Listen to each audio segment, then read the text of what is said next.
Ramai anggap kisah Nabi Nuh AS hanyalah cerita moral, tentang ketaatan, tentang bahtera, tentang kaum yang ingkar. Hakikatnya, banjir Nabi Nuh adalah peristiwa global paling misteri dalam sejarah manusia. Ia disebut dalam Quran, dalam Bible, dalam Taurat, dalam mitos. Hampir semua tamadun purba iaitu Sumeria, Babylon, India, China, Melayu Lama dan Amerika Selatan. Persoalannya, kenapa semua tamadun di dunia ada cerita tentang banjir besar yang hampir sama?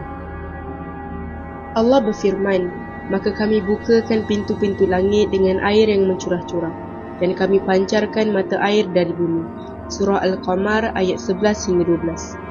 Al-Quran tidak kata air turun dari langit sahaja, tapi air juga memancar dari dalam bumi. Ini petunjuk besar. Banjir ini bukan hujan biasa. Ia adalah letusan air dari perut bumi dan hujan yang luar biasa. Gunung Everest, tingginya 8,848 meter. Gunung tertinggi di dunia. Persoalan kontroversi, adakah air banjir Nabi Nuh melebihi gunung tertinggi? Fakta yang mengejutkan, di puncak gunung tertinggi dunia, saintis jumpa fosil hidupan laut, karang, kulit siput laut. Ini bukan mitos, ini fakta geologi. Saintis berkata, gunung ini dulu berada di dasar laut. Soalannya, bila dan bagaimana seluruh bumi pernah berada di bawah air? Walaupun mereka tidak sebut Nabi Nuh, tetapi banyak kajian moden yang mengakuinya. Contohnya seperti Global Flood Event, Younger Dryas Flood, Black Sea Deluge Theory. Antara buktinya, lapisan lumpur seragam di pelbagai benua, batu besar berpindah beratus kilometer. Tapak kota purba tenggelam di laut. Contohnya di Yonaguni, Darkas dan Atlantis.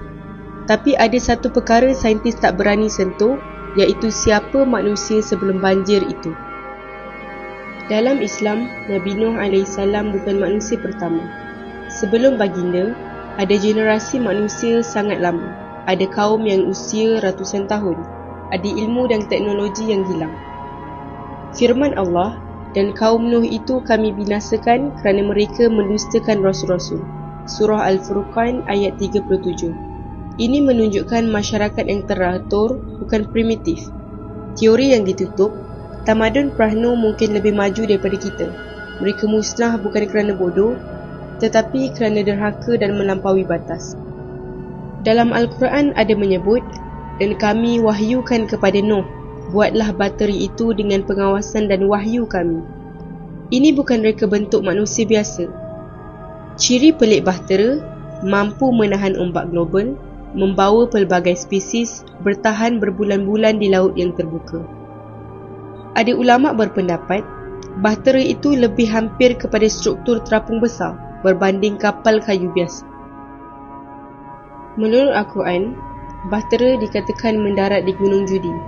Menurut sumber lain, Gunung Ararat. Menariknya, kawasan ini penuh anomali magnet. Banyak larangan arkeologi, banyak artifak ditutup atas nama keselamatan. Soalannya, apa yang dunia takut manusia jumpa?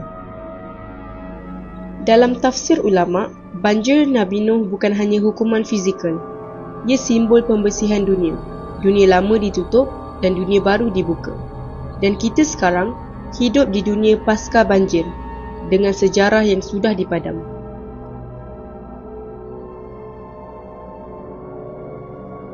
Apa kaitan banjir Nabi Nuh AS dengan tanah Melayu? Dari sudut gaib batin yang jarang orang dedahkan. Yang pertama, tanah Melayu bukan tanah baru. Dalam ilmu batin Melayu lama, tanah Melayu sering disebut sebagai tanah tua, tanah pegangan, tanah akhir. Orang tua-tua kata, air naik, tanah ni tak tenggelam habis. Ini selari dengan beberapa teori. Semasa banjir besar purba, tidak semua daratan tenggelam sepenuhnya. Ada kawasan tinggi, keras dan ditahan. Tanah Melayu berada di Sundaland, sebuah benua purba yang kini tenggelam di Asia Tenggara. Sundaland, bukti fizikal dan petunjuk gaib. Sundaland merangkumi semenanjung Tanah Melayu, Sumatera, Jawa, Borneo dan Laut Cina Selatan yang dulunya darat. Ahli geologi akui, pernah berlaku kenaikan air laut besar-besaran, daratan tenggelam dan menjadi lautan hari ini. Dari sudut gaib Melayu, bumi ini ditenggelamkan tapi bukan dimatikan.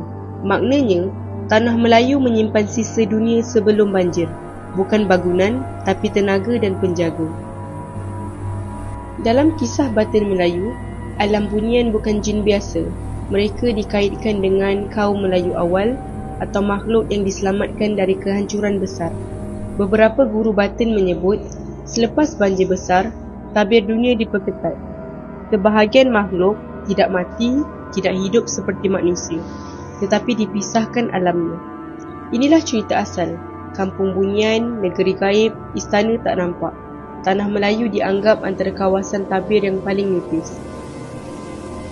Kenapa kebanyakan kisah gaib Melayu berlaku di gunung-gunung seperti Gunung Jerai, Gunung Ledang dan Gunung Tahan? Berlaku juga di hutan dara, Sungai Tua. Dalam ilmu batin, ini bukan kebetulan. Tempat ini adalah simpul tenaga bumi, tapak pertembungan alam. Gunung Jerai contohnya. Ada teori ia pulau tinggi semasa banjir purba, menjadi tempat selamat atau penanda arah. Orang Melayu lama bukan penyembah jin seperti dituduh penjajah. Sebenarnya, ilmu batin Melayu, ilmu penjagaan diri dan alam. Tujuannya, seimbangkan zahir dan gaib. Jaga adab dengan makhluk lain. Elakkan pelanggaran tabir. Selepas Islam, ilmu ini ditapis, yang bercanggah ditinggalkan, yang selari dijadikan adab, firasat, doa dan zikir. Rahsia-rahsia lain banjir Nabi Nuh AS yang disimpan kemas di tanah Melayu. Yang pertama, rahsia tanah yang tidak dipindahkan. Dalam kepercayaan batin Melayu lama, ada istilah tanah yang tidak dipindahkan ketika air naik. Maksudnya, ketika banjir besar yang dikaitkan dengan era Nabi Nuh AS, ada daratan yang tidak dihanyutkan, tidak tenggelam sepenuhnya, tetapi ditinggikan tabirnya. Rahsia yang kedua, penjaga senyap. Bukan raja, bukan jin. Ini rahsia yang paling disalahfaham. Dalam cerita batin Melayu, tidak semua penjaga gaib itu jin. Tidak semua bunian itu satu bangsa. Ada istilah lama yang ditinggalkan menjaga bukan untuk disembah. Isyaratnya, selepas bencana besar purba, ada makhluk atau entiti yang tidak terus ke alam akhir, tetapi juga bukan manusia zahir. Ketiga, rahsia Sungai Tua sebagai penyimpan ingatan. Kenapa banyak kisah gaib Melayu dikaitkan dengan sungai, muara, kuala, jeram? Dalam ilmu batin, sungai bukan sekadar air. Sungai ialah laluan ingatan bumi. Orang tua-tua kata, air sungai ni pernah nampak dunia lama. Air sungai tertentu di tanah Melayu yang tak pernah kering, tak pernah mati dan ada pantang larang kuat. Rahsia keempat, hutan yang tak pernah dibuka sepenuhnya.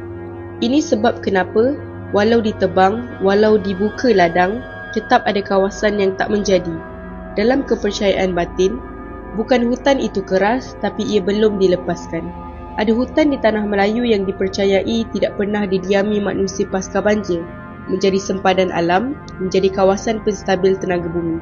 Sebab itu, orang sesat, kompas rosak, mimpi pelik selepas masuk, bukan kerana hantu, tapi kerana sempadan lama belum ditutup sepenuhnya. Ini ialah rahsia terakhir, rahsia yang paling dijaga. Ini yang biasanya tidak disebut terang-terangan. Dalam isyarat batin lama, tidak semua rahsia dunia lama perlu dibuka. Ada yang perlu dijaga bukan untuk diwawarkan. Sebab itu, tiada piramid besar di tanah Melayu, tiada kota batu gergasi, tiada monumen mencakar langit. Bukan kerana tiada sejarah, tetapi kerana sejarah itu dipelihara melalui gaib, bukan batu. Tanah Melayu bukan tempat menyimpan bukti, tetapi tempat menyimpan keseimbangan. Dan apa yang disimpan di sini bukan untuk dibongkar tanpa adab. Jika anda mahu lebih banyak pendedahan seperti ini, tekan subscribe, aktifkan loceng dan kongsikan warisan ini kepada generasi sekarang dan generasi yang datang. Kerana bangsa yang lupa asal-usulnya akan hilang arah, tetapi bangsa yang mengenal akarnya akan bangkit semula.